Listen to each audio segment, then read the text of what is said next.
حضرت خضر علیہ السلام کا ایک واقعہ۔ ایک مرتبہ حضرت خضر علیہ السلام دریا کے کنارے بیٹھے تھے کہ اتنے میں کسی سائل نے آ کر ان سے سوال کیا کہ میں آپ سے اللہ کے واسطے سوال کرتا ہوں، مجھے عنایت فرمائیے۔ یہ سن کر حضرت خضر علیہ السلام پر بے ہوشی طاری ہو گئی۔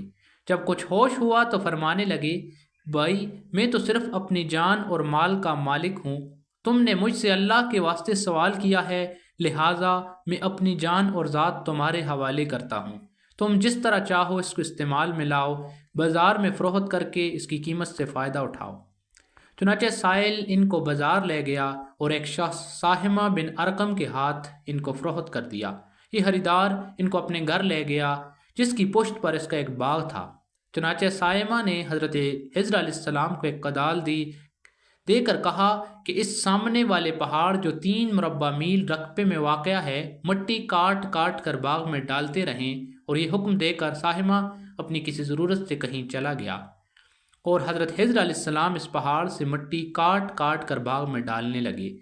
جب ساہمہ واپس آیا تو اس نے گھر والوں سے دریافت کیا، تم نے غلام کو کھانا بھی کھلایا یا نہیں؟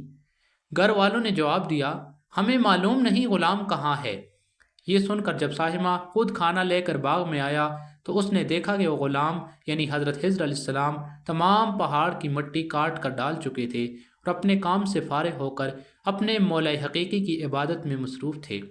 یہ دیکھ کر ساہمہ کو بڑا تعجب ہوا اور اس نے دریافت کیا، یہ تو بتائیے کہ آپ کون ہیں؟ یہ بات سن کر حضرت خضر علیہ السلام پر کچھ بے ہوشی سی طاری ہو گئی، اور پھر افاقہ ہونے پر انہوں نے فرمایا کہ بھائی میں خضر ہوں۔ جس کو سن کر ساہمہ کے ہوش اڑ گئے کہ تو نے یہ کیا کیا، ان کو غلام بنا کر ایسے کام پر لگایا، یہ تو انتہائی گستاخی ہوئی۔ پھر ہوش آنے پر ساہمہ نے توبہ کی اور پروردگار سے عذر خواہی کے ساتھ حضرت خضر علیہ السلام کو آزاد کر دیا، اور جناب باری میں عرض کیا کہ یا رب العالمین مجھ سے اس کا مواخذہ نہ فرمائیے، کیونکہ میں ان کو جانتا نہیں تھا۔ اس کے بعد حضرت خضر علیہ السلام نے دعا فرمائی اور سجدہ شکر بجا لائے کہ اے میرے پروردگار، میں تیرے ہی حق میں غلام بنا اور تیرے ہی حق میں آزاد ہوا، اس پر تیرا شکر گزار ہوں۔ بعد ازاں واپسی کی اجازت لے کر جب دریا پر واپس آئے تو ایک شخص کھڑا دعا مانگ رہا ہے کہ اے میرے رب، حضرت خضر علیہ السلام کو غلامی سے رہائی عطا فرما اور ان کی توبہ قبول فرما۔ حضرت خضر علیہ السلام نے یہ دیکھ کر اس شخص سے دریافت کیا کہ آخر تو کون ہے؟ تو اس شخص نے بتایا کہ میں تو شاذون ہوں، آپ کون ہیں؟ انہوں نے فرمایا کہ میں خضر ہوں۔